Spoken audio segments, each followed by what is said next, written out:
নমস্কার, আমার রাউ স্পিচ এই অর্থ সংক্রান্ত ইউটিউব চ্যানেলে ব্র্যান্ড রিনিউ ভিডিওতে সবাইকে স্বাগত।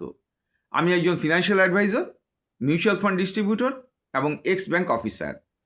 2026 সালে বিভিন্ন বিনিয়োগকারীরা যখন মিউচুয়াল ফান্ডের বিভিন্ন স্কিমে বিনিয়োগ করতে যাচ্ছেন, আমার অভিজ্ঞতার নিরিখে আমি আজকে আলোচনা করব যে কোন কোন অ্যাসেট ক্লাসে তাদের বিনিয়োগ করা উচিত বলে আমার মনে হয়েছে, এবং এই ক্ষেত্রে ডাইভার্সিফিকেশন কতটা জরুরি, কিভাবে বিনিয়োগকারীরা তাদের ফান্ডটিকে ডাইভার্সিফাই করবেন এবং আনসার্টেন মার্কেটে কিভাবে তারা ফ্লেক্সিবিলিটির মধ্যে কাজ করবেন এবং যতদূর সম্ভব ভোলাটিলিটি কম থাকবে এমন কিছু অ্যাসেট ক্লাসের মধ্য দিয়ে চলতে হবে। এই ক্ষেত্রে আমার পছন্দ এবং আমার মনে হয় যে অভিজ্ঞ সম্পন্ন সবারই পছন্দ হবে মাল্টি অ্যাসেট অ্যালোকেশন ফান্ডে বিনিয়োগ করা। আজকে মাল্টি অ্যাসেট অ্যালোকেশন ফান্ডে বিনিয়োগ করলে কি পিওর ইকুইটি থেকে বেশি টাকা পাওয়া যায়, না মাঝারি টাকা পাওয়া যায়, এবং কতটা তার ডাউনওয়ার্ড যে প্রোটেকশন থাকে সেগুলো নিয়ে আমি আলোচনা করব। এবং এই ক্ষেত্রে যেটা লার্জ ক্যাপের মধ্যে রয়েছে ডাইরেক্ট ফ্লেক্সি ক্যাপ, সেখানেও কি বিনিয়োগ করা উচিত সে কথাও আমি বলবো। যাই হোক, আমার এই ভিডিওটি মাঝখান থেকে কেউ স্কিপ করবেন না, এই অনুরোধ রইল। আর আমার চ্যানেলে যদি কেউ এখনও পর্যন্ত সাবস্ক্রাইব না করে থাকেন, তাদের প্রতি আমার অনুরোধ থাকছে যে আপনারা আমাকে উৎসাহ দেওয়ার জন্য আমার চ্যানেলটিকে সাবস্ক্রাইব করে দিন, পাশে রাখা বেল আইকনটি বাজিয়ে দিলেই হলো। শুনতে থাকুন 2026 সালে কোন কোন অ্যাসেট ক্লাসে বিনিয়োগ করা উচিত হবে এবং মাল্টি অ্যাসেট অ্যালোকেশন ফান্ড কী করে সবাইকে ডাউনওয়ার্ড যে প্রোটেকশন সেটা এনে দেবে বিনিয়োগকারীদের।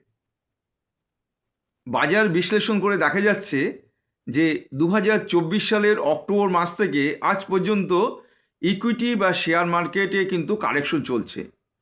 যারা শেয়ার নির্ভর মিউচুয়াল ফান্ডে বিভিন্ন স্কিমে বিনিয়োগ করেছেন তারা কিন্তু তেমন রিটার্ন পাননি, অথচ যারা মাল্টি অ্যাসেট অ্যালোকেশন ফান্ডে বিনিয়োগ করেছেন এই সময়কালে তারা কিন্তু ভালো অঙ্কের টাকা তারা রিটার্ন পেয়েছেন। এই ক্ষেত্রে প্রধান কারণ হচ্ছে সোনার উপর দাম বৃদ্ধি, এবং সোনার উপর যে মার্কেট যাকে বলা হয় কমোডিটি মার্কেট, ওটা একটা অ্যাসেট ক্লাস, সেখানে যারা বিনিয়োগ করেছেন গোল্ড অ্যান্ড সিলভারে তারা কিন্তু অনেকটাই লাভ পেয়েছেন।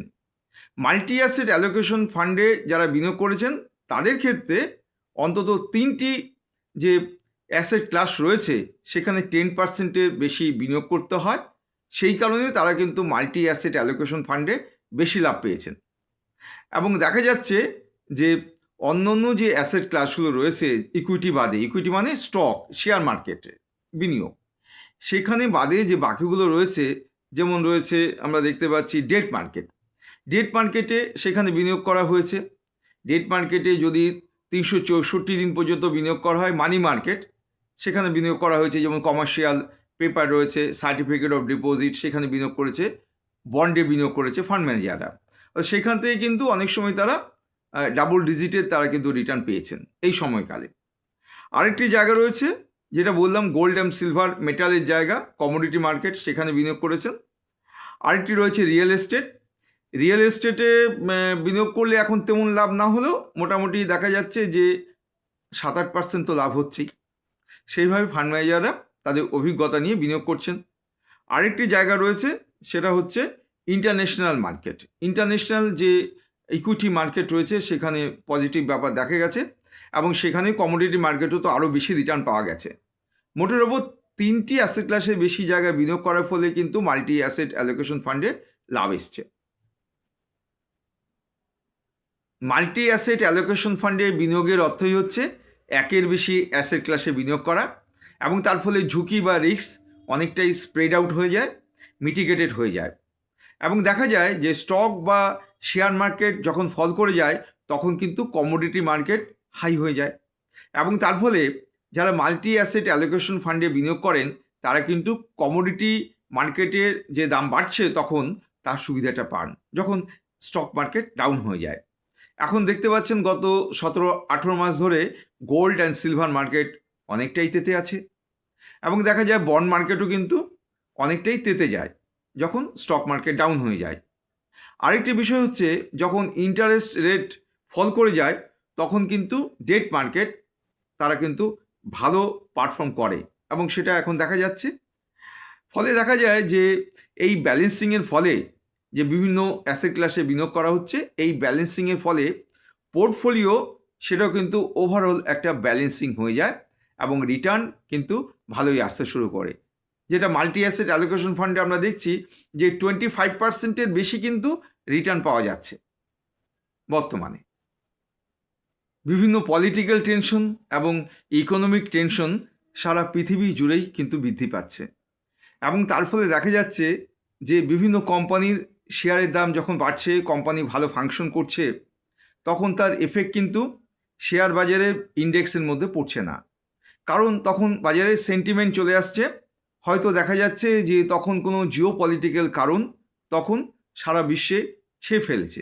এই প্রবলেমটা কিন্তু আমরা প্রতিনিয়তই শেয়ার মার্কেটে দেখতে পাচ্ছি যে কোনো একটি ঘটনা হয়তো ঘটেছে আমেরিকায়, নেগেটিভ ঘটনা, তার ফল কিন্তু দেশে চলে আসছে।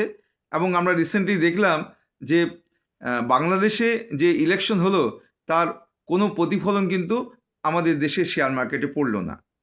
ফলে দেখা যাচ্ছে যে দু একদিন সেন্টিমেন্ট থাকছে, আবার বাজার থেকে সেটা বিদায় নিচ্ছে, কিন্তু মার্কেট আর উঠলো না। ফলে ইকুইটি এবং শেয়ার মার্কেটে কিন্তু একটি তালমাটাল অবস্থা গত 17-18 মাস ধরেই চলছে। মানে মার্কেটটাকে উঠতে দিচ্ছে না, মার্কেটে কারেকশন হয়েই যাচ্ছে। এবং রিসেন্টলি যে ভারত এবং আমেরিকার মধ্যে বাইল্যাটারাল যে চুক্তি হচ্ছে, সেখানে তো কদিন আগে একটা স্টেটমেন্ট এলো গত সোমবার দিন, মানে এই সোমবারে আগের সোমবার বোধহয়। যাই হোক, কিন্তু ঘটনা হচ্ছে যে লিগালি অ্যাকসেপ্টেবল যে চুক্তি, সেখানে কিন্তু বাধা হয়ে দাঁড়াচ্ছে আর্টিফিশিয়াল ইন্টেলিজেন্স, এআই। এটাই আমরা এখন শুনতে পাচ্ছি। যদিও সেক্ষেত্রে শোনা যাচ্ছে যে মার্চের এন্ডে এই চুক্তিটি হবে এবং ফেব্রুয়ারির শেষে ভারত থেকে একটি বড় বাণিজ্য দপ্তরের প্রতিনিধি দল তারা গিয়ে এই চুক্তি সম্পন্ন করবে, যাতে ভারতের পক্ষে প্লাস থাকে, ভারত যাতে লাভবান হয়। যাই হোক, অনেকেই আশা করছেন যে এই চুক্তি কার্যকরী হলে তখন কিন্তু ভারতের শেয়ার বাজার অনেকটা ভালো ফাংশন করবে। যাই হোক, এটা তো বললাম শেয়ার বাজারের ব্যাপার। আর যেটা কমোডিটি মার্কেট, সেটা যেহেতু সোনার উপর মার্কেট হাই আছে, সেই কারণেই কিন্তু মাল্টি অ্যাসেট অ্যালোকেশন ফান্ডে অনেকটাই বেশি রিটার্ন পাওয়া যাচ্ছে। ফলে এই একটা সুবিধা মাল্টি অ্যাসেট অ্যালোকেশন ফান্ডের, যে যখন দেখা যাবে কমোডিটি মার্কেট ডাউন হয়ে যাচ্ছে, তখন ফান্ড ম্যানেজাররা আবার ইকুইটি বা শেয়ার মার্কেট বা ডেট মার্কেট, সেখানে তারা বেশি বিনিয়োগ করবেন। এই সুবিধাটাই কিন্তু বড় মাল্টি অ্যাসেট অ্যালোকেশন ফান্ডে বিনিয়োগের। শেয়ার মার্কেট যখন ডাউন হয়ে যায়, তখন দেখা যায় যে সোনার উপর মার্কেট বা কমোডিটি মার্কেট আপ হয়ে যায় বা অন্য অন্য অ্যাসেট ক্লাস আপ হয়ে যায়। কিন্তু বর্তমান সময়ে আমরা দেখতে পাচ্ছি সেটা হচ্ছে না। যখন শেয়ার মার্কেট ডাউন, তখন দেখা যাচ্ছে কমোডিটি মার্কেটও ডাউন। কারণ যখন একটি বুলিশ র্যালি হয়, তখন মার্কেটে কিন্তু লিকুইডিটি কমে যায় এবং ভোলাটিলিটি বেড়ে যায়, যেটা রিসেন্টলি আমরা 3 সপ্তাহ আগে দেখেছি সোনার উপর মার্কেটে। সেখানে কিন্তু একটি বুলিশ র্যালি চলছিল, অনেকে প্রচুর লাভ করেছেন। তারপর মার্কেট যে ডাউন হয়েছে, সেই ডাউন অবস্থাতেই আছে, কারণ বিনিয়োগকারীরা প্রফিট বুকিং করেছেন। ফলে দেখা যাচ্ছে যে মার্কেট কারেকশনের যখন পর্যায়টা চলছে, তখন কিন্তু স্টক মার্কেটও ডাউন, কারণ বিভিন্ন সেন্টিমেন্ট সারা বিশ্ব জুড়ে চলছে, তার ফলে স্টক মার্কেট ডাউন। আবার দেখা যাচ্ছে যে সোনার উপর মার্কেট, কমোডিটি মার্কেট, সেটাও কিন্তু ডাউন, কারণ সেখানে যে প্রফিট বুকিং করেছিলেন বিনিয়োগকারীরা, তারা কিন্তু তেমন সংখ্যায় তারা আর বিনিয়োগ করেননি। ফলে দেখা যাচ্ছে যে বিনিয়োগের পরিমাণটা অনেকটাই কমে গেছে। ফলে এখন দেখবেন যে সোনার উপর মার্কেটও কিন্তু আবার ডাউন চলছে, মানে দুটো মার্কেটই ডাউন।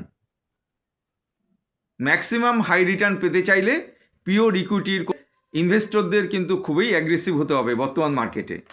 এবং শেয়ার মার্কেটেও আমরা দেখতে পাচ্ছি যে লার্জ ক্যাপ যে ফান্ডগুলো রয়েছে, তারা কিন্তু ভালো রিটার্ন দিচ্ছে, বিশেষ করে ফ্লেক্সি ক্যাপ ফান্ড, মিউচুয়াল ফান্ডের, যেখানে দেখা যায় যে ফান্ড ম্যানেজাররা 90%-এরও বেশি তারা লার্জ ক্যাপ বিভিন্ন শেয়ারে বিনিয়োগ করে থাকেন, সেখানে কিন্তু রিটার্ন অনেকটাই বেশি। এই ক্ষেত্রে আপনারা এমফি ডেলি হিস্ট্রি এটা দেখে নেবেন গুগলসে টাইপ করে, সেখানে আপনারা 1 বছর, 2 বছর, 5 বছর পর্যন্ত আপনারা হিসেব পাবেন যে ফ্লেক্সি ক্যাপ ফান্ড কতটা দিচ্ছে রিটার্ন। এখন এই অবস্থায় ও দেখতে পাচ্ছি যে 18%-এর ওপর কিন্তু ভালো ভালো কোম্পানির যে ফ্লেক্সি ক্যাপ ফান্ডগুলো রয়েছে, তারা কিন্তু রিটার্ন দিচ্ছে। প্রথমে বলেছিলাম ফ্লেক্সি ক্যাপ ফান্ড সম্বন্ধে বলবো। এবং দেখতে পাচ্ছি যারা মডারেট রিস্ক নিতে ভালোবাসেন, মানে অ্যাগ্রেসিভ রিস্ক তারা নিতে চান না, তাদের ক্ষেত্রে মাল্টি অ্যাসেট অ্যালোকেশন ফান্ডের কোনো ঝুড়ি নেই। অন্তত 5 বছর এই ফান্ডে টাকা রাখতে হবে, কম্পাউন্ডিংয়ের সুবিধাটা নিতে হবে। এবং এসআইপি যদি করে থাকেন, তাহলে অবশ্যই এই ক্ষেত্রে মাল্টি অ্যাসেট ফান্ডে অনেকটাই কিন্তু লাভ পাওয়া যাবে। কারণ হচ্ছে এসআইপি জেনারেল যে নিয়ম রয়েছে যে ধরুন আপনি মান্থলি ইনস্টলমেন্ট কাটাবেন, তাহলে রুপি কস্ট অ্যাভারেজিং সুবিধাটা পাওয়া যাবে, কারণ প্রতি মাসে কিন্তু সেম নেট অ্যাসেট ভ্যালু হবে না। ফলে যারা ভোলাটিলিটির মধ্যে স্ট্যাবিলিটি চান তাদের ক্ষেত্রে মাল্টি অ্যাসেট অ্যালোকেশন ফান্ডে জড়ি নেই। আজকে ভিডিওটি কেমন লাগলো আপনারা আমাকে কমেন্ট করে জানান। ভিডিওর যে কমেন্ট সেকশন আছে সেখানে আপনারা কমেন্ট করুন। আর আমার এই চ্যানেলে এখনও যদি আপনারা কেউ সাবস্ক্রাইব না করে থাকেন যারা দেখছেন, তাহলে অবশ্যই আমার এই চ্যানেলটিকে সাবস্ক্রাইব করে দিন আমাকে উৎসাহ দেওয়ার জন্য, এবং পাশে রাখা বেল আইকনটি বাজিয়ে দিলেই হলো। দু একদিনের মধ্যে আমি আরেকটি অর্থ সংক্রান্ত ভিডিও নিয়ে আপনাদের কাছে উপস্থিত হচ্ছি।